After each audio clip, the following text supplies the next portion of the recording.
राधे राधे। जय श्री कृष्ण। ओम नमो भगवते वासुदेवाय नमः। आज की कथा में आप सभी का स्वागत है। आज है 30 मई 2026। दिन है शनिवार।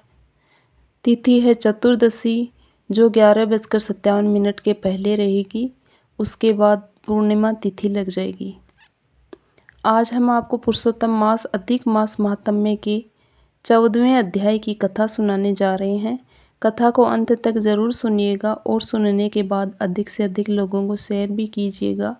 बोलिए लक्ष्मी नारायण भगवान की जय, पुरुषोत्तम भगवान की जय। आइए अब हम शुभारंभ करते हैं अधिक मास महात्म्य में कथा अध्याय 14 का।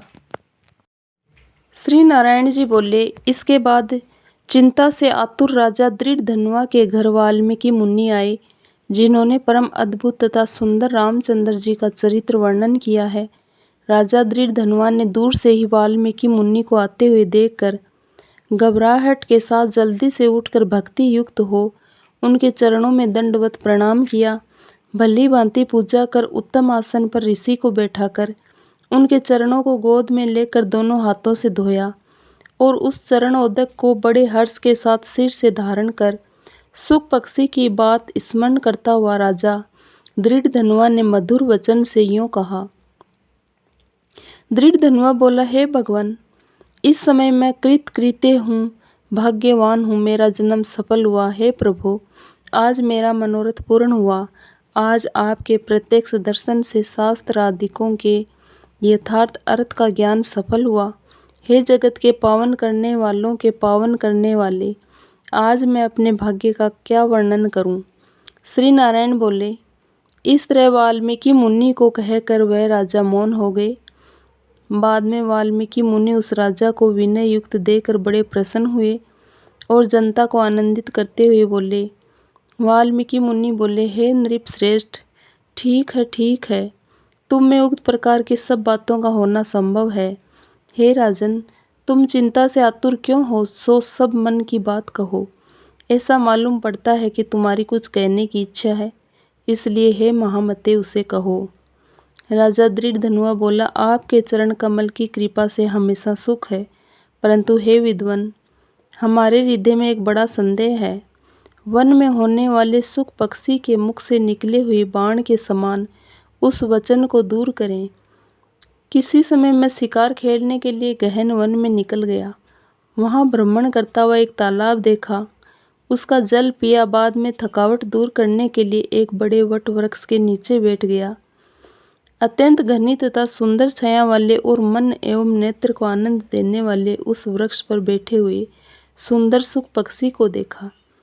जब उस सुख पक्षी पर हमारी दृष्टि गई, तब उसने हमारे सम्मुख होकर एक श्लोक पढ़ा कि इस पृथ्वी पर विद्यमान अतुल सुख को देखकर तू तत्व का चिंतन नहीं करता है, तो इस संसार के पार कैसे जाएगा। मैं इस प्रकार सुख पक्षी के वचन को सुनकर विस्मित हो गया। हे ब्राह्मण, मैं नहीं जानता कि उस सुख पक्षी ने क्या कहा। इस हमारे हृदय के संदेह को आप दूर करने के योग्य हैं। हमारा राज्य सुख तथा सुंदर 4 पुत्र, सुंदर पतिव्रता स्त्री, हाथी, घोड़ा, रथ, सेना। हे ब्राह्मण, ये सब अतुल समृद्धि इस समय हमें किस पुण्य से प्राप्त है, ये सब विचार कर संक्षेप में कहने के आप योग्य हैं। राजा दृढ़धनुआ के वचन को वाल्मीकि मुनि सुनकर प्राणायाम कर एक मुहूर्त तक ध्यान में मग्न हो हाथ में रखे हुए आंवला के फल के समान विश्व संसार के भूत भविष्यत और जो वर्तमान विषय है उनको हृदय में समाधि के बल से जानकर और निश्चय कर राजा से बोले। वाल्मीकि मुनि बोले, हे राजाओं में श्रेष्ठ, अपने पूर्व जन्म का चरित्र तुम सुनो। हे राजेंद्र, पूर्व जन्म में आप द्रविड़ देश में ताम्रपर्णी नदी के किनारे वास करने वाले सुदेव नामक ब्राह्मण थे। धार्मिक सत्यवादी, जो मिल जाए उतने ही में संतोष करने वाले, वेद अध्ययन में संपन्न, विष्णु भक्ति में परायण रहा करते थे। आपने अग्निहोत्र आदि यज्ञों के द्वारा भगवान हरि को प्रसन्न किया। इस प्रकार रहते हुए तुम्हारी गुणवती स्त्री थी। वह गौतम ऋषि की सुंदर कन्या गौतमी नाम से प्रसिद्ध शंकर की सेवा में तत्पर, पार्वती के समान तुम्हारी प्रेम से सेवा करती थी। गृहस्थ आश्रम धर्म में धर्म पूर्वक वास करते बहुत समय बीत गया, परंतु तुम्हें कोई संतान नहीं हुई। एक दिन अपनी स्त्री से सेवित आसन पर बैठा हुआ दुखित ब्राह्मण गदगद स्वर से बोला, ऐ सुंदरी, संसार में पुत्र से बढ़कर दूसरा सुख नहीं है और तप दान से उत्पन्न पुण्य दूसरे लोक में सुख देने वाला होता है। शुद्ध वंश में होने वाली संतान इस लोक में तथा परलोक में कल्याण करने वाली होती है। उस श्रेष्ठ पुत्र के न मिलने से मेरा जीवन निष्फल है। न तो मैंने पुत्र को प्यार किया और न वेद पढ़ने के लिए सोने से जगाया, न तो उसका विवाह किया, इसलिए मेरा जन्म व्यर्थ में चला गया। अभी मेरी मृत्यु हो, मेरे को आयुष्य प्रिय नहीं है। इस प्रकार अपने प्रिय पति का वचन सुनकर स्त्री गौतमी खिन्न मन हुई। बाद में धैर्य धारण करती हुई प्रिय वचन बोलने में चतुर, प्रिय पति के प्रेम में मग्न वह स्त्री अपने पति को समझाने के लिए सुंदर वचन बोली। गौतमी बोली, हे प्राणेश्वर, अब इस तरह तुच्छ वचनों को न कहिए। आपके समान भगवत भक्त विद्वान लोग मोह को प्राप्त नहीं होते हैं।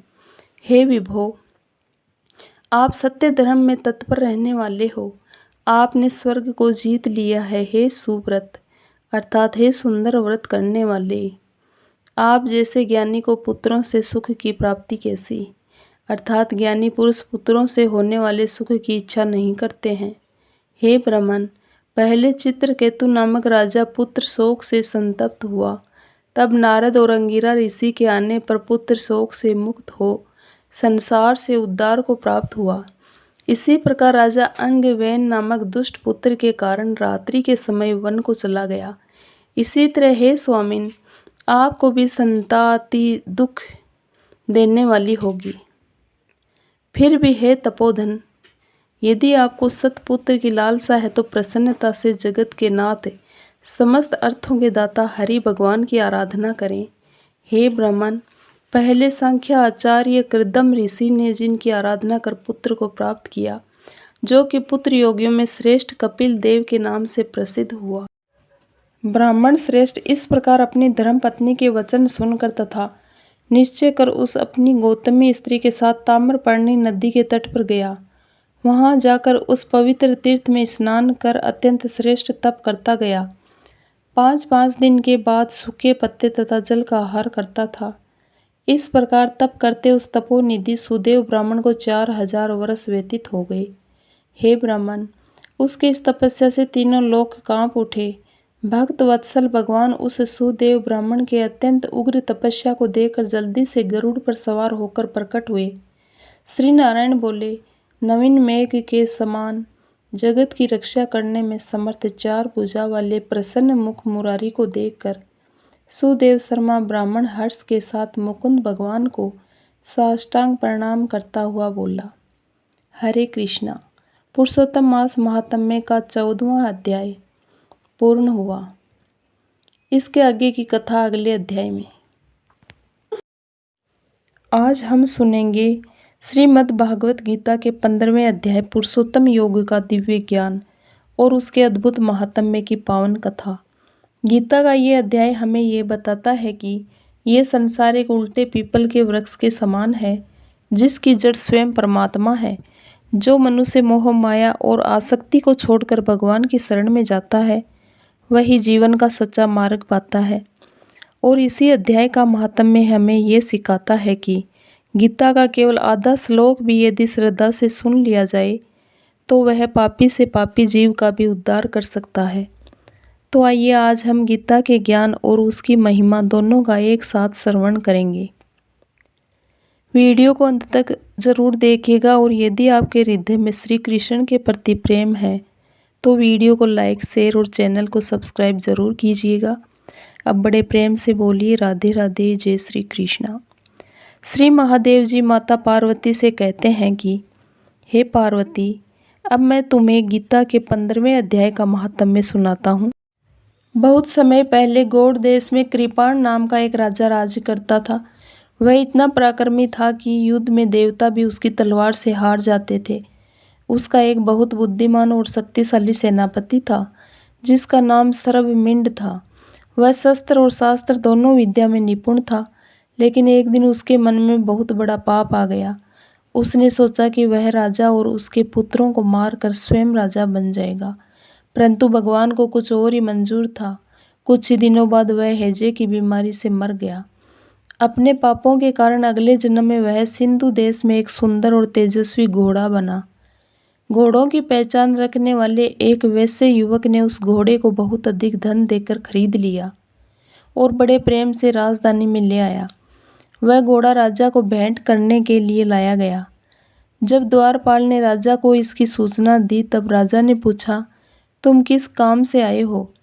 वैसे युवक ने हाथ जोड़कर कहा, महाराज, मैंने सिंधु देश से एक बहुत ही उत्तम और दुर्लभ घोड़ा खरीदा है। वह तीनों लोकों के रत्न के समान है। मैं उसे आपके लिए लाया हूँ। राजा ने तुरंत कहा, उसे हमारे सामने लाओ। जब घोड़ा राजा के सामने लाया गया तो वह सचमुच अद्भुत था। वह इतना सुंदर था मानो स्वयं स्वर्ग से आया हो। उसके शुभ लक्षण देखकर सभी मंत्री उसकी प्रशंसा करने लगे। राजा बहुत प्रसन्न हुए और वैश्य युवक को मुंह मांगा स्वर्ण देकर वह घोड़ा खरीद लिया। कुछ दिनों बाद राजा उसी घोड़े पर बैठकर शिकार खेलने जंगल में गए। हिरणों का पीछा करते करते वे अपने सैनिकों से बहुत दूर निकल गए।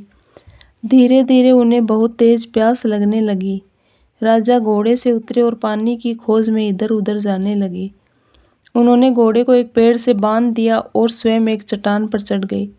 तभी उन्होंने देखा कि हवा से उड़कर एक पत्ते का टुकड़ा पत्थर पर गिरा है। उस पत्ते पर गीता के 15वें अध्याय का आधा श्लोक लिखा हुआ था। राजा उसे पढ़ने लगे। जैसे ही उनके मुख से गीता के पवित्र शब्द निकले वैसे ही वह घोड़ा अचानक जमीन पर गिर पड़ा। उसी क्षण उसने घोड़े का शरीर छोड़ दिया और दिव्य विमान में बैठकर स्वर्ग लोक चला गया। ये देखकर राजा आश्चर्य में पड़ गए। आगे बढ़ते हुए उन्हें पहाड़ पर एक सुंदर आश्रम दिखाई दिया। वहाँ केले, आम, नारियल और नाग केसर के वृक्ष लहरा रहे थे। आश्रम के भीतर एक तेजस्वी ब्राह्मण ध्यान में बैठे थे जो संसार की इच्छाओं से मुक्त थे। राजा ने उन्हें प्रणाम किया और विनम्रता से पूछा, हे ब्राह्मण देव, मेरा घोड़ा अभी अभी स्वर्ग चला गया। कृपया बताइए इसका क्या कारण है। तब त्रिकालदर्शी और महान ज्ञानी विष्णु शर्मा नाम के ब्राह्मण बोले, राजन, तुम्हारा वही पुराना सेनापति सरब मेरुण जिसने तुम्हें मारकर राज्य छीनने का विचार किया था, अपने पापों के कारण अगले जन्म में घोड़ा बना था। आज तुम्हारे मुख से गीता के 15वें अध्याय का आधा श्लोक सुनते ही उसके सारे पाप नष्ट हो गए और उसे स्वर्ग की प्राप्ति हो गई। इतने में राजा के सैनिक भी उन्हें खोजते हुए वहां पहुंच गए। राजा ने ब्राह्मण को प्रणाम किया और प्रसन्न मन से वापस अपने महल लौट आए। अब राजा बार बार गीता के 15वें अध्याय का पाठ करने लगे। उनके मन में गहरा आनंद भर गया। कुछ समय बाद उन्होंने अपने पुत्र सिंहाबल को राजगद्दी सौंप दी और स्वयं गीता के 15वें अध्याय का जप करते हुए पवित्र मन से मोक्ष को प्राप्त हो गए। ये संसार एक पीपल के वृक्ष के समान है जिसकी जड़ ऊपर परमात्मा में है और शाखाएं नीचे फैली हुई है। वेद इसके पत्ते हैं जो इस संसार के वास्तविक स्वरूप को जान लेता है। वही सच्चा ज्ञानी है। इस संसार रूपी वृक्ष की शाखाएं ऊपर और नीचे हर ओर फैली हुई है। तीनों गुणों से ये बढ़ता है और विषय भोग इसकी नई कौंपलें हैं। इसके मूल कर्मों, मोह और वासनाओं के रूप में मनुष्य को बांधते रहते हैं।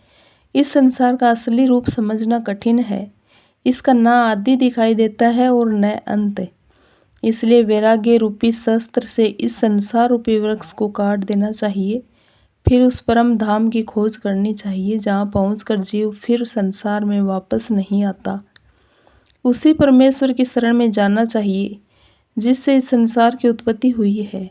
जिन लोगों का अहंकार और मोह समाप्त हो गया है, जिन्होंने आसक्ति और इच्छाओं को जीत लिया है और जो सुख दुख से ऊपर उठ चुके हैं, वे उस अविनाशी परम धाम को प्राप्त करते हैं जिस परम धाम को प्राप्त होकर मनुष्य फिर वापस नहीं लौटता। उसे सूर्य, चंद्रमा या अग्नि भी प्रकाशित नहीं कर सकते। वही भगवान का सर्वोच्च धाम है। इस संसार में रहने वाला जीव आत्मा भगवान का ही सनातन अंश है। वही मन और इंद्रियों को अपने साथ जोड़ता है। जैसे हवा सुगंध को एक स्थान से दूसरे स्थान तक ले जाती है, वैसे ही जीव आत्मा शरीर छोड़ते समय मन और इंद्रियों को साथ लेकर दूसरे शरीर में चला जाता है। जीव आत्मा कान, आँख, त्वचा, जीभ, नाक और मन का सहारा लेकर संसार के विषयों का अनुभव करता है। अज्ञानी लोग आत्मा को शरीर में रहते विषयों का भोग करते या शरीर छोड़ते हुए नहीं पहचान पाते। ज्ञानी पुरुष ही उसे समझ पाते हैं। योगी लोग अपने हृदय में स्थित आत्मा को देख लेते हैं, लेकिन जिनका मन शुद्ध नहीं होता वे प्रयास करने पर भी आत्मा को नहीं जान पाते। सूर्य, चंद्रमा और अग्नि में जो प्रकाश है वह सब भगवान का ही तेज है। भगवान पृथ्वी में प्रवेश करके सभी प्राणियों को धारण करते हैं और चंद्रमा बनकर सभी वनस्पतियों को पोषण देते हैं। भगवान ही प्राणियों के शरीर में अग्नि बनकर भोजन को पचाते हैं। भगवान सबके हृदय में स्थित है। स्मरण, भक्ति, शक्ति, ज्ञान और भूलना सब उन्हीं से होता है। सभी वेदों का उद्देश्य भी भगवान को जानना है। इस संसार में दो प्रकार के जीव हैं, एक नाशवान शरीर और दूसरा अविनाशी आत्मा।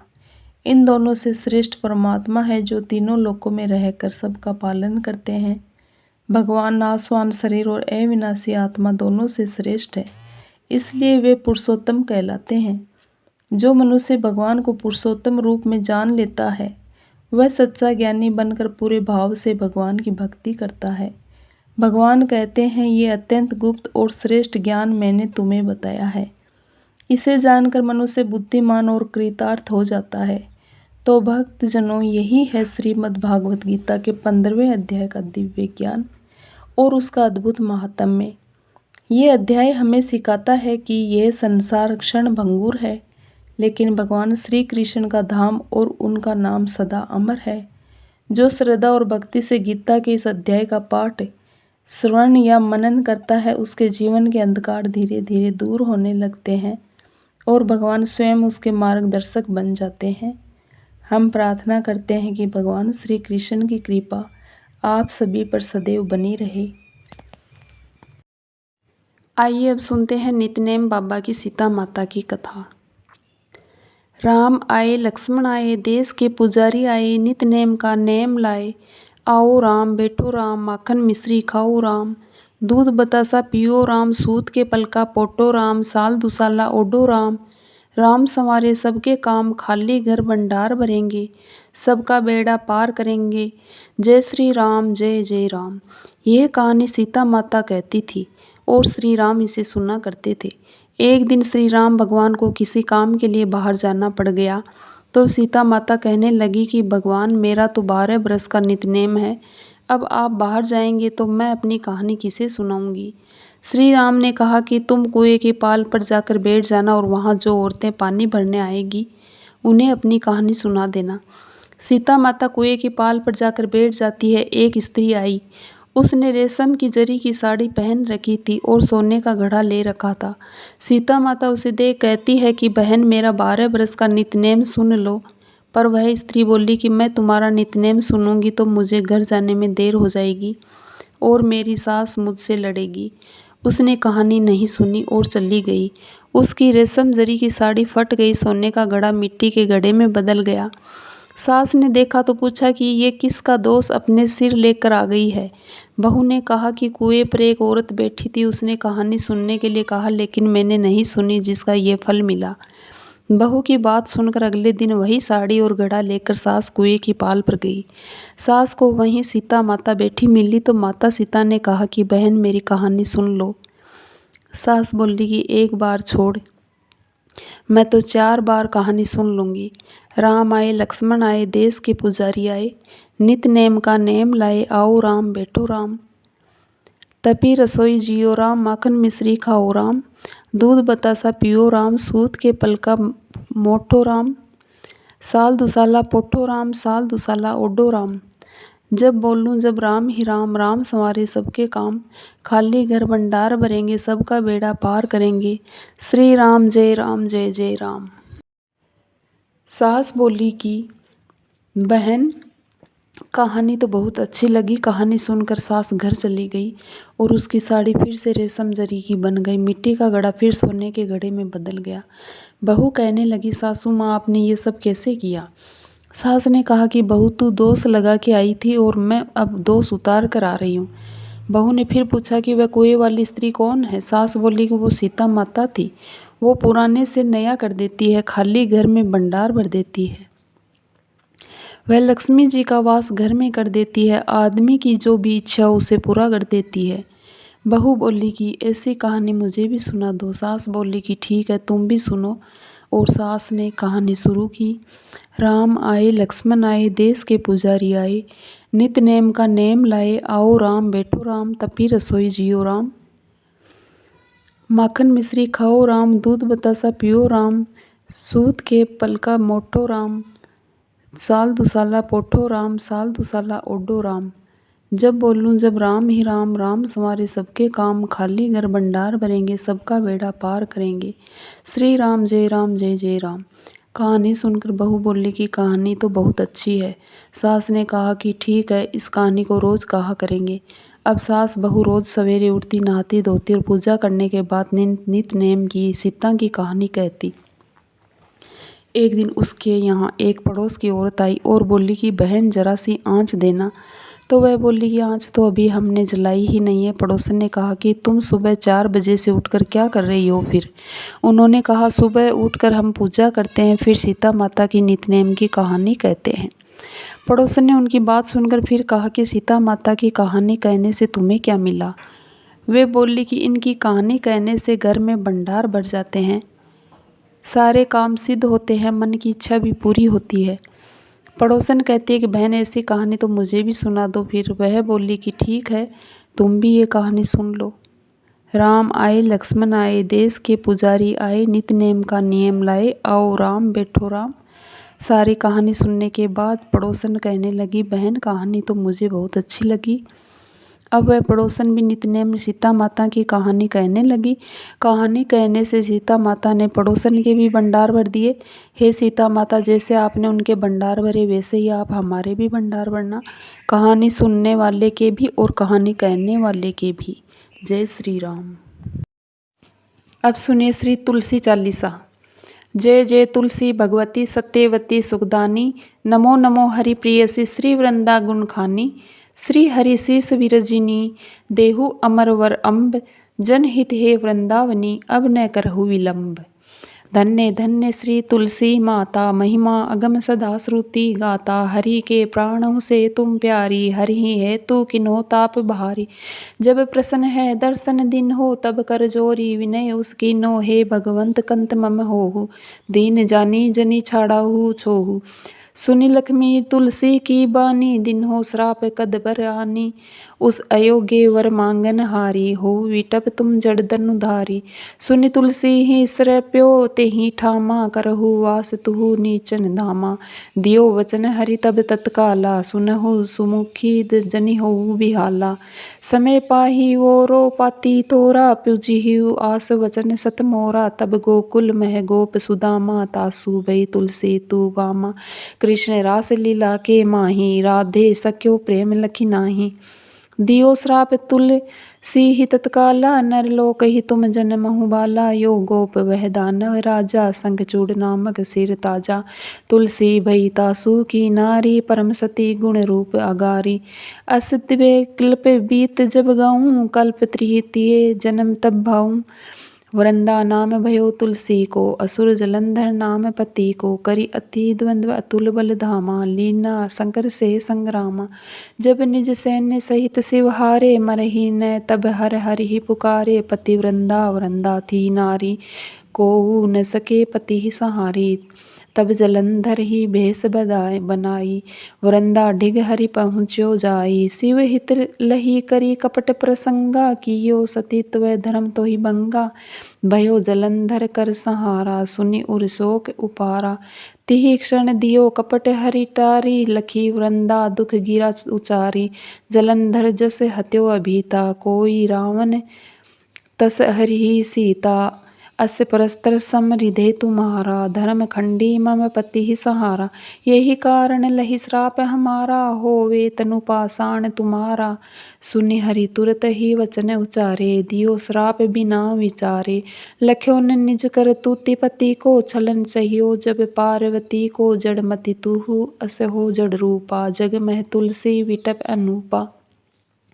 धकव रूप हम शालिग्रामा नदी गंडकी बीच ललामा जो तुलसी दल हम ही चढ़ुइने सब सुख भोगी परम पद पाइये। बिनु तुलसी हरि जलत शरीरा अतिशय उठत शीस उर पीरा जो तुलसी दल हरि सिर धारत जो सहस्त्र घट अमृत डारत। तुलसी हरि मन रंजनी हारी रोग दोष दुख भंजनी हारी प्रेम सहित हरि भजन निरंतर तुलसी राधा में नाही अंतर। व्यंजन हो छपन हो प्रकारा बिनु तुलसी दल न हरि प्यारा। सकल तीर्थ तुलसी तरु छाई लहत मुक्ति जन संशय नाही। कवि सुंदर एक हरि गुण गावत तुलसी ही निकट सहस गुण गा पावत। बसत निकट दुर्वासा धामा जो प्रयास ते पूरव ललामा पाठ करहि जो नित नर नारी होई सुख बासहि त्रिपुरारी। तुलसी चालीसा पढ़हि तुलसी तरु ग्रह धारी दीप दान करी पुत्र फल पावहि बंदेव नारी। सकल दुख दरिद्र हरि हार वे परम प्रसन्न आसिये धन जन लड़ही ग्रह बसहि पूर्णा अत्र। लाही अभिमत फल जगत मह लाही पूर्ण सब काम। जेई दल अर्पहि तुलसी तह सहस बसहि हरि राम। तुलसी महिमा नाम लख तुलसी सुत सुख राम। मानस 40 रच्यो जग माहै तुलसीदास। हरे कृष्णा।